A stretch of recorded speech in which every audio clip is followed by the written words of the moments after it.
کامیابی تو وہ دیتا ہے.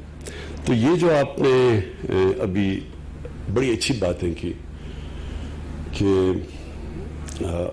ہمارا جو بیسکلی آپ نے یہ کہا کہ وہ جو راستہ ہے پاکستان کو، اس راستے پہ چلنا چاہیے جس پہ پاکستان کو ایک لازم قوم بنائے گا.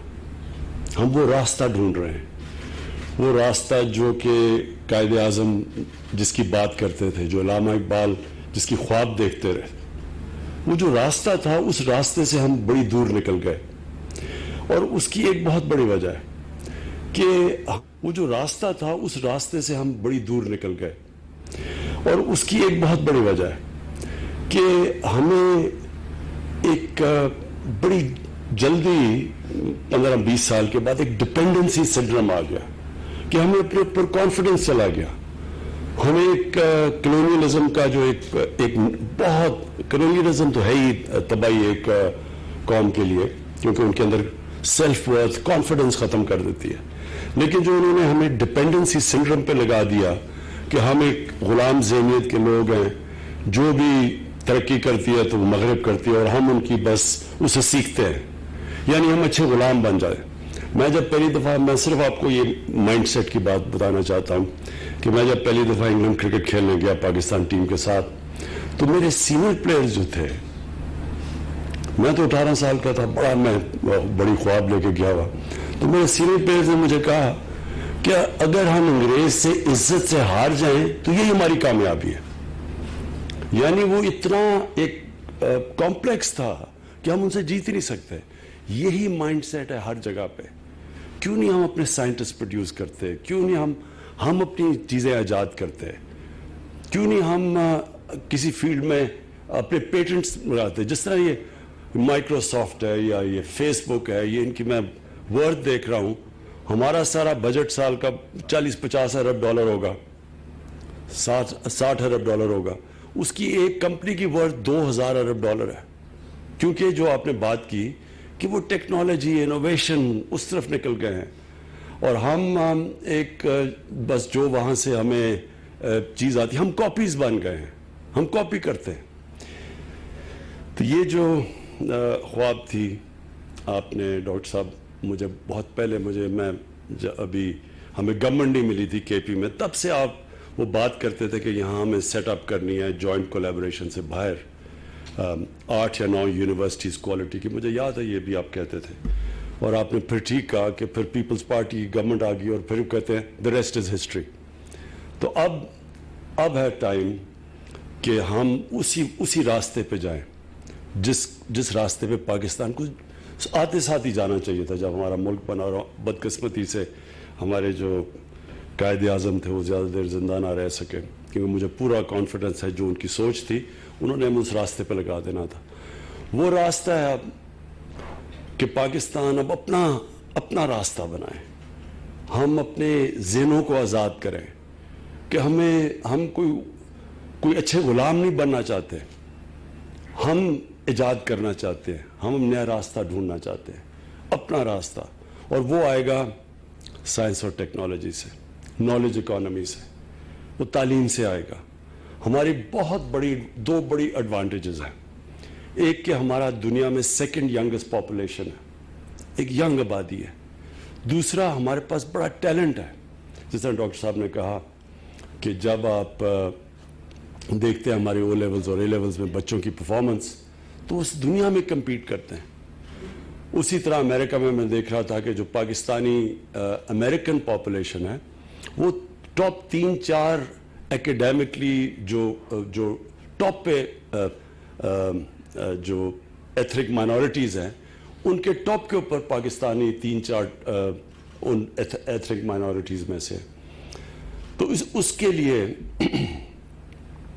لیے یہ ایک بہت بڑا سٹارٹ ہے. آج یہ جو فوقشلے، اس کو ذرا لوگوں کو یوز ٹو ہونا پڑے گا، فوقشلے، لیکن یہ بڑی ٹاپ ان کی انجینئرنگ یونیورسٹیز ہیں، انسٹیٹیوٹس ہیں آسٹریا میں، ان کے ساتھ اور چائنا کے ساتھ. اور ہمارے بہت بڑی ایڈوانٹیج ہے کہ چائنا کے ساتھ ہم سی پیک میں بالکل اب سیکنڈ فیزز میں جانے لگے. پہلے تو کنیکٹیوٹی تھی، سڑکیں تھیں اور پاور اسٹیشنز تھے، اب ہم اس کو اسپیشل